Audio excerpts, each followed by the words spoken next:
আছো তোমরা সকলেই? আশা করি তোমরা সকলেই খুব ভালো আছো এবং ইতিমধ্যে তোমাদের ফোর্থ সেমিস্টার পরীক্ষার জন্য প্রস্তুতি জোর কদমে শুরু করে দিয়েছো। তো আবারও নিয়ে চলে এসেছি তোমাদের জন্য নতুন একটি ক্লাসের video, philosophy fourth semester class 12। ইতিমধ্যে তোমরা জানো যে আমরা কন্টেম্পোরারি ফিলোসফি শুরু করেছিলাম, অর্থাৎ তোমাদের যে ইউনিট 2 এর পার্টগুলি সেগুলো নিয়ে, এবং এখানে 3টি অধ্যায় রয়েছে তোমরা জানো। এবং প্রথম অধ্যায় নিয়ে আমরা আলোচনা করছিলাম, অর্থাৎ রবীন্দ্রনাথের মানবতাবাদ। এই মানবতাবাদের অর্ধেক ক্লাস করে দিয়েছিলাম, আর আজকে বাকি অংশটুকু করাবো এবং আজকেই এই চ্যাপ্টার ক্লোজ হয়ে যাবে। এবং এখান থেকে কি কি গুরুত্বপূর্ণ কোশ্চেন তোমাদের আসবে এবং পরীক্ষায় অতি সম্ভাবনা রয়েছে জানাবো আজকের এই ভিডিওতে। তাই শেষ পর্যন্ত তোমরা ধৈর্য সহকারে একটু ক্লাসটা করে নাও মন দিয়ে এবং বুঝে নাও। আশা করি তোমাদের কোনো সমস্যা হবে না। এখানে অনেক কিছু বোঝার বিষয় রয়েছে, তোমরা নিজেরাই রিডিং পড়লে অনেকটাই সমস্যা হতে পারে। তাই আমি বলবো তোমরা ভিডিওটি শেষ পর্যন্ত দেখে নাও। 15 মিনিটের মতো ভিডিও হবে। এবং চ্যানেলে যদি তোমরা নতুন হয়ে থাকো তাহলে প্রতিনিয়ত তোমরা ভিডিও পেতে অবশ্যই চ্যানেলটিকে সাবস্ক্রাইব করবে, সমস্ত প্রকার ভিডিও সবার আগে। তো আর কমেন্ট সেকশনে তোমরা অবশ্যই জানাবে যদি তোমাদের কোনো সমস্যা বা ডাউট থেকে থাকে, এবং পরবর্তী এই রিলেটেড ক্লাস চাও কিনা অবশ্যই সেটাও জানাও, ঠিক আছে? আর তোমাদের সাজেশন ভিত্তিক ক্লাস শীঘ্রই আসতে চলেছে, সেই সংক্রান্ত ভিডিও তোমরা চাও কিনা অবশ্যই সেটাও কমেন্টে জানাতে ভুলবে না। আচ্ছা, এবার আসি আমাদের মূল বক্তব্য। আমি তোমাদের আগে বলেছিলাম যে রবীন্দ্রনাথ ঠাকুর হচ্ছেন একজন ঋষি কবি, দার্শনিক কবি, ঠিক আছে? তাকে কেন দার্শনিক বলবো সেই বিষয়ে আমরা আলোচনা করেছি। এবার রবীন্দ্রনাথের এই যে দার্শনিক চিন্তাধারা, তার এই দার্শনিক চিন্তাধারার মূল উৎসগুলি কোথা থেকে, অর্থাৎ কোথা থেকে তার এই দার্শনিক চিন্তাধারাগুলি এসেছে, তার মূল রসদগুলি কী, সেগুলি আমরা আজকে জানব। তাহলে রবীন্দ্রনাথ ঠাকুর তার বিভিন্ন কবিতায়, গল্পে, নাটকে, উপন্যাসে, কাব্যগ্রন্থে তার দার্শনিক চিন্তাধারা আমরা দেখতে পাই।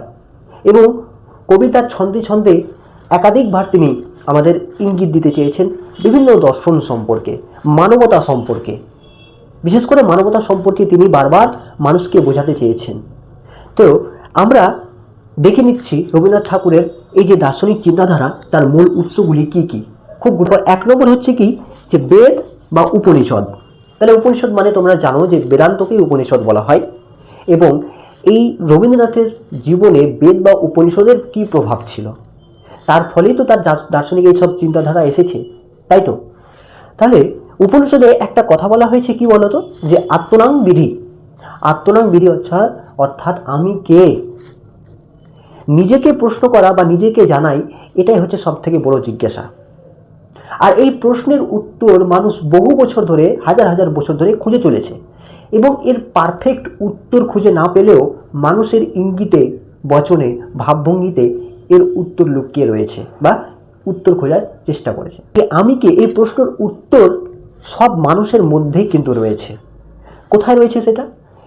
মানুষের অন্তরাত্মা বা মানুষের পরম সত্তাতেই রয়েছে এর উত্তর। তাহলে এর উত্তর কোথায় আমরা পাবো? পরম সত্তায় বা আমাদের অন্তরাত্মায়। আর এই পরম সত্তা বা বিশ্ব সত্তাই আমাদের শেখায় যে তোমার আর আমার মধ্যে কোনো পার্থক্য নেই, আমি আর তুমি বলে কোনো বিভেদ থাকবে না, আমরা সবাই সকলেই মানুষ এবং সমান অধিকার সকলেরই রয়েছে এবং সকলকেই আমরা সমান চোখে দেখব। সুতরাং মানুষকে ভালোবাসবো, মানুষের প্রতি তাদের সাহায্যের হাত বাড়িয়ে দেব, এটাই হচ্ছে আমাদের মানবতাবাদ। তাই ঋষি কবি এই মানবতাবাদকেই মানুষের প্রকৃত ধর্ম বলে বিবেচনা করেছেন বা আখ্যায়িত করেছেন। এই হলো। এবার আসি রবীন্দ্রনাথ ঠাকুরের আরেকটি তার দার্শনিক চিন্তাধারার একটা মূল উৎসের কারণ হচ্ছে অদ্বৈত বেদান্ত। কি বললাম? অদ্বৈত বেদান্ত, ঠিক আছে? অদ্বৈত বেদান্ত তোমরা পড়েছিলে, অদ্বৈত বেদান্ত, তারপর হচ্ছে দ্বৈতাবাদ, অদ্বৈতবাদ, কেবলাদ্বৈতবাদ, ঠিক আছে? এসব মতবাদ তোমরা 3rd সেমিস্টারে পড়েছো। তাহলে একটা কথা বলো আমাকে, যে এই অদ্বৈত বেদান্তের মূল কথা কি? কি মূল কথা তোমরা সকলেই জানো?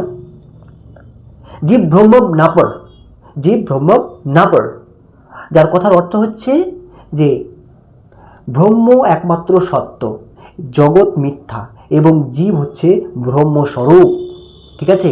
কি কথাটা বললাম আমি বললাম যে সত্য আর হচ্ছে জগৎ মিথ্যা, ঠিক আছে?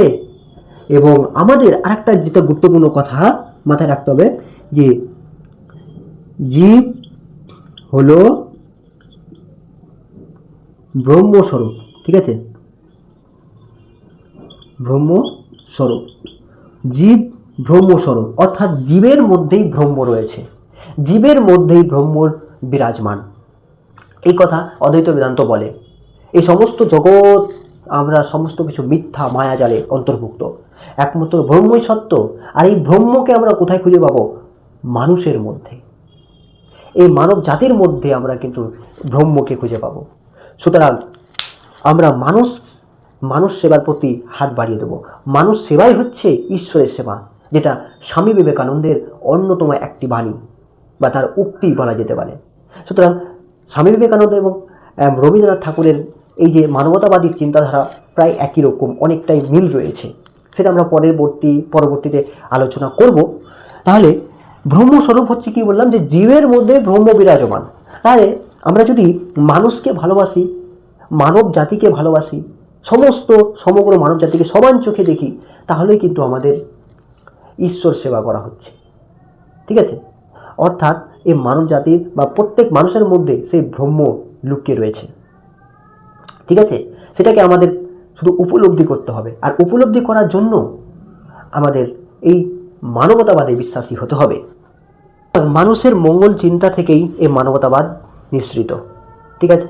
তো এই গেল অদ্বৈত বেদান্ত। এবার আসবো পরবর্তী পার্ট, যেটা হচ্ছে 3 নম্বর পার্ট। 3 নম্বর পার্টে আমরা বলতে পারি যে জীব সত্তা ও মানব সত্তা। ঠিক আছে? এই দুটি খুব গুরুত্বপূর্ণ। তাহলে রবীন্দ্রনাথ ঠাকুর তার শান্তিনিকেতন গ্রন্থে বা তার দার্শনিক জীবনে, বা রবীন্দ্রনাথ ঠাকুর বারবার আমাদের বোঝাতে চেয়েছেন যে মানুষের দুটি সত্তা রয়েছে। সে কি? একটা হচ্ছে জীব সত্তা, একটা হচ্ছে মানব সত্তা। জীব সত্তা কি? জীব সত্তা হচ্ছে যখন আমরা কেবলমাত্র নিজেদের কথা বিবেচনা করি বা নিজের স্বার্থের কথা বিবেচনা করি বা মানব জাতির কথা বিবেচনা করি না, তখন সেরূপ সত্তা হচ্ছে কি? জীব সত্তা। আর মানব সত্তা হচ্ছে কি? মানব সত্তা হচ্ছে যখন আমরা নিজেদের স্বার্থ বা নিজেদের গোষ্ঠীর কল্যাণের কথা বিবেচনা না করে সমগ্র মানব জাতির কল্যাণের কথা বিবেচনা করব, সেই সত্তাটাই হচ্ছে কি, বা সেই আমাদের মনের চেতনাটাই হচ্ছে কি? মানব সত্তা। তাহলে আমরা কথা বুঝতে পারছি যে এই জীব সত্তা মানে হচ্ছে নিজের স্বার্থ শুধু বিবেচনা করা, অর্থাৎ নিজের একটা গণ্ডির মধ্যে থাকা। আর এই গণ্ডির মধ্যে থাকাই আমাদের মূল ধ্বংস বা পতনের কারণ। লোভ লালসা মানুষকে অন্ধকারের দিকে ঠেলে দেয় কে? এই জীব সত্তা। সুতরাং আমাদের জীব সত্তা বা অহংয়ের রাজ্য, এই জীব সত্তা মানে কি? অহংয়ের একটা রাজ্য। এই অহংয়ের রাজ্য বা কারখানা থেকে আমরা যখন বেরিয়ে বহির জগতে পা রাখবো এবং সমগ্র জাতির কথা বিবেচনা করব, তখনই সেটা হচ্ছে মানব সত্তা। আর এই মানব সত্তার মধ্যে লুকিয়ে আছে মানুষের মঙ্গল চিন্তা। ঠিক আছে? এই মানব সত্তার মধ্যে লুকিয়ে আছে কি? মানবতাবাদ। সুতরাং মানবতাবাদকে খুঁজতে গেলে আমাদের অহংয়ের রাজ্য বা ব্যক্তি স্বার্থকে ত্যাগ করে আমাদের পেরিয়ে যেতে হবে, সেই লিমিটটা ক্রস করতে হবে। ক্রস করতে পারলে কিন্তু আমরা এই মানবতাবাদ সম্পর্কে জানতে পারবো, মানবতার দিকে উদ্বুদ্ধ হতে পারবো, সর্বোপরি আমরা মুক্তি পেতে পারবো। ঠিক আছে? আরেকটি হচ্ছে যে ধর্মীয় ভিত্তি। ঠিক আছে? কি বললাম? ধর্মীয় ভিত্তি। ঠিক আছে? ধর্মীয় ভিত্তি। দেখো, কোনো মানব সভ্যতা বা কোনো সমাজের ইতিহাস জানতে গেলে সেই সভ্যতার বা সেই সমাজের বা সেই মানব জাতির ধর্মের ইতিহাস সম্পর্কে আমাদের জানতে হবে। রবীন্দ্রনাথ ঠাকুর মনে করতেন যে ব্যক্তিগত ধর্ম প্রত্যেক মানুষের থাকা উচিত, আর সেই ধর্ম মানুষের সঙ্গে ওতপ্রোতভাবে জড়িত। মানুষ সেই ধর্মের সঙ্গে কি? ওতপ্রোতভাবে জড়িত। সুতরাং ব্যক্তিগত ধর্মকে মানুষের জীবন থেকে বাদ দেওয়া যায় না। কিন্তু রবীন্দ্রনাথ ঠাকুর এই ব্যক্তিগত ধর্ম ছাড়াও আরেকটি ধর্মের কথা বলেছেন, বা সেটাই হচ্ছে প্রকৃত ধর্ম। তাই হচ্ছে মানবতাবাদ। সুতরাং এই মানবতাবাদী হচ্ছে আমাদের প্রকৃত ধর্ম, এ কথা তিনি বোঝাতে চেয়েছেন। ঠিক আছে? কারণ কেবলমাত্র আমরা ব্যক্তিগত ধর্ম পালনের মাধ্যমে কেবলমাত্র আমরা কি সফল হতে পারবো না বা ঈশ্বরের সন্নিকটে পৌঁছতে পারবো না। আমাদের তার জন্য কি এই প্রকৃত ধর্ম পালন করতে হবে, মানবতাবাদে বিশ্বাসী হতে হবে। তাহলেই কিন্তু আমরা ঈশ্বরের সন্নিকটে যেতে পারবো, বা তার সবথেকে প্রিয় বান্দা, তাহলে কিন্তু আমরা তার প্রিয় একজন মানুষ হতে পারবো, অর্থাৎ পূর্ণতা লাভ করতে পারবো। তো এই হচ্ছে কথা। এবার আরো আরো হচ্ছে কি, আরো বলা যেতে পারে যে নিজস্ব দৃষ্টিভঙ্গি। রবীন্দ্রনাথ ঠাকুরের যে নিজস্ব দৃষ্টিভঙ্গি ছিল, প্রত্যেক মানুষের নিজস্ব দৃষ্টিভঙ্গি থাকে, তাই তো? প্রত্যেক মানুষের মতামত থাকে। সেরকম রবীন্দ্রনাথ ঠাকুর সমস্ত কিছু আত্ম উপলব্ধি করে, সমস্ত কিছু বিবেচনা করে তিনি বারবার আমাদের বোঝাতে চেয়েছেন যে মানবতাবাদী হলে মানুষের প্রকৃত ধর্ম, মানব সেবাই হচ্ছে ঈশ্বরের সেবা, এবং মানব জাতির মধ্যেই ঈশ্বর বা ব্রহ্ম বিরাজমান। সুতরাং মানব জাতির সেবা করো, মানবতাবাদীতে বিশ্বাসী হও।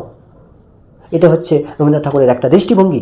এবার আসছি আর একটা কারণ ছিল, যেটা হচ্ছে পারিবারিক প্রভাব। পারিবারিক প্রভাব, ঠিক আছে? তাহলে দেখো, পারিবারিক প্রভাব। একজন শিশু কি জন্ম হলো, এবার শিশুটা জন্ম হওয়ার পর থেকে একজন প্রকৃত আদর্শ মানুষে পরিণত হতে হলে তার পারিবারিক প্রভাবটা অত্যন্ত গুরুত্বপূর্ণ। তার পারিবারিক দিক থেকে বা পরিবারের ভূমিকাটা হচ্ছে খুবই গুরুত্বপূর্ণ। একজন মানুষ হওয়ার জন্য বা আদর্শ মানুষে পরিণত হওয়ার জন্য পরিবারের গুরুত্ব অপরিসীম। ঠিক একইভাবে রবীন্দ্রনাথ ঠাকুর যেরকম ঠাকুর বাড়িতে বিভিন্ন মহান ব্যক্তিত্ব ছিলেন, বা রবীন্দ্রনাথ ঠাকুরের পরিবারে বিভিন্ন মহান ব্যক্তিত্ব ছিলেন, দেবেন্দ্রনাথ ঠাকুর, গগনেন্দ্রনাথ ঠাকুর, প্রমীলা ঠাকুর থেকে শুরু করে একাধিক ব্যক্তিত্ব ছিলেন যারা উচ্চশিক্ষায় শিক্ষিত, নৈতিক আদর্শে উদ্বুদ্ধ, নৈতিক আদর্শে তৈরি। সেরকম রবীন্দ্রনাথ ঠাকুরও তার নৈতিকতার বা পরিবারের নৈতিক আদর্শের উদ্বুদ্ধ ছিলেন, বা নৈতিক আদর্শে তিনি কী ছিলেন? বিশ্বাসী ছিলেন। এবং তার পারিবারিক শিক্ষাটা তার দার্শনিক চিন্তার ক্ষেত্রে একটা অন্যতম স্তম্ভ হয়ে দাঁড়িয়েছিল, ঠিক আছে, বা অন্যতম মাধ্যম বলা যেতে পারে। সুতরাং পারিবারিক প্রভাবটাও রবীন্দ্রনাথ ঠাকুরের একটা দার্শনিক চিন্তাধারার অন্যতম স্তম্ভ ছিল, ঠিক আছে? তাহলে এই ছিল রবীন্দ্রনাথ ঠাকুরের মানবতাবাদের কিছু উৎসসমূহ। এবার আমরা আলোচনা করব কি, এই যে রবীন্দ্রনাথের মতে যে সত্তা দুই প্রকার, মানব সত্তা আর হচ্ছে কি ব্যক্তি সত্তা বা হচ্ছে তা। এবং এই জীব সত্তা মানব সত্তা থেকে তোমাদের কীভাবে প্রশ্ন আসে যে জীব সত্তা কাকে বলে, মানব সত্তা কাকে বলে। তাছাড়া জীব ও মানব সত্তার মধ্যে পার্থক্য বিবেচনা করো, জীব ও মানব সত্তার বৈশিষ্ট্যগুলি আলোচনা করো। সেটা তোমাদের 5 নম্বরের 6 মার্কেরও আসতে পারে, অথবা 3 মার্কের বা 2 মার্কেরও আসতে পারে, ঠিক আছে? সেটা তোমরা খেয়াল রাখবে। তাহলে দেখো, এবার আমরা দেখে নেব জীব সত্তা বা মানব সত্তার মধ্যে মূল পার্থক্যগুলি কি। এখান থেকে পার্থক্য, বৈশিষ্ট্য সব কিছু হয়ে যাবে, তোমরা ভালো করে দেখে নাও। দেখো, প্রথমে 1 নম্বর আমরা অংশে কী দেবো বলো তো? 1 নম্বর ঘরে আমি দুটোরই সংজ্ঞা দেবো, অর্থাৎ জীব সত্তা এখানে কাকে বলে, মানব সত্তা কাকে বলে। তাহলে সংজ্ঞাটা বলে দিই তোমাদের। তাহলে জীব সত্তা হচ্ছে সেই সত্তা যখন আমরা কেবল নিজেদের স্বার্থ বিচার করব এবং পরের মঙ্গলের কথা বা সমস্ত মানবজাতির চিন্তা না করে কেবলমাত্র নিজের স্বার্থ বিবেচনা করা বা নিজের কথা ভাবনা চিন্তা করা, সেই সত্তাই হলো কি ব্যক্তি সত্তা বা জীব সত্তা। এবার একইভাবে মানব সত্তা কি? মানব সত্তা হচ্ছে যে আমরা অহংয়ের রাজ্য যখন অতিক্রম করে আমরা কেবল নিজেদের কথা বিবেচনা না করে সমস্ত জাতির কথা বা সমস্ত মানব জাতির কথা যখন বিবেচনা করব, সেটাই হচ্ছে কি মানব সত্তা, ঠিক আছে? এখানে নিজের স্বার্থের কোনো কথা আসবে না। তো একইভাবে এবার আমরা পরের পার্টগুলো দেখে নিচ্ছি। দেখো, তাহলে জীবের 2 নম্বর বৈশিষ্ট্যে আমরা কি লিখব? এটা হবে 2 নম্বর, এটা হবে 3 নম্বর, এটা 4, এটা 5, এই 6, ঠিক আছে? তাহলে দেখো, জীবসত্তা হচ্ছে স্বার্থযুক্ত চিন্তাই হলো জীবসত্তা। তাহলে স্বার্থযুক্ত চিন্তা হচ্ছে জীবসত্তা এবং অহংয়ের সঙ্গে তুলনীয়। অহং মানে কি? নিজের স্বার্থের উপর তুলনীয়, নিজের সঙ্গে তুলনীয়, ঠিক আছে? আর অন্যদিকে মানব সত্তা হচ্ছে সামগ্রিক মানব জাতির মঙ্গল করা এবং আত্মার সঙ্গে তুলনীয়। তাহলে আমরা এখানে শুধু কি জীবসত্তায় নিজেদের কথা বিবেচনা করব, নিজেদের মঙ্গলের কথা বিবেচনা করব, কিন্তু মানব সত্তার ক্ষেত্রে সামগ্রিক মানব জাতির কথা বিবেচনা করব, আর এটা আমাদের অন্তরাত্মার সঙ্গে তুলনীয়। বুঝা গেল? এবার আসি পরের পার্টে। এবার হচ্ছে দেখো, জীবসত্তা হচ্ছে সসীম, অর্থাৎ এর নির্দিষ্ট সীমায় আবদ্ধ। অর্থাৎ দেখো, জীবসত্তা কি বলতো? জীবসত্তা হচ্ছে একটা নির্দিষ্ট গণ্ডির মধ্যেই থাকে। যদি তুমি জীবসত্তা থেকে বেরোতে না পারো, তাহলে কিন্তু তুমি এই সামগ্রিক মানব জাতির কল্যাণের কথা বিবেচনা করতে পারবে না, অতএব তুমি মুক্তি হতে পারবে না। সুতরাং আমরা কি, যে এই জীবসত্তা হচ্ছে একটা নির্দিষ্ট সসীম, অর্থাৎ একটা নির্দিষ্ট সীমার মধ্যে থাকে, ঠিক আছে? অর্থাৎ আমরা এর বাইরের রাজ্যে অতিক্রম করতে পারি না, নির্দিষ্ট সীমার মধ্যে থাকে। এবার হচ্ছে মানব সত্তা। দেখো, মানব সত্তা হচ্ছে কি বিশ্বমাত্রিক অসীম চিন্তাধারা। এটা কি সসীম, আর এটা হচ্ছে অসীম, অর্থাৎ এটা একেবারেই সমগ্র মানব জাতির কথা বিবেচনা করব, আর এর কোনো নির্দিষ্ট সীমা নেই বা নির্দিষ্ট কোনো একটা লিমিট নেই, ঠিক আছে, বা সীমাবদ্ধতা নেই। এবার আসছি পরবর্তী। দেখো, ক্ষণস্থায়ী। জীবসত্তা হচ্ছে ক্ষণস্থায়ী এবং জন্ম মৃত্যুতে আবদ্ধ।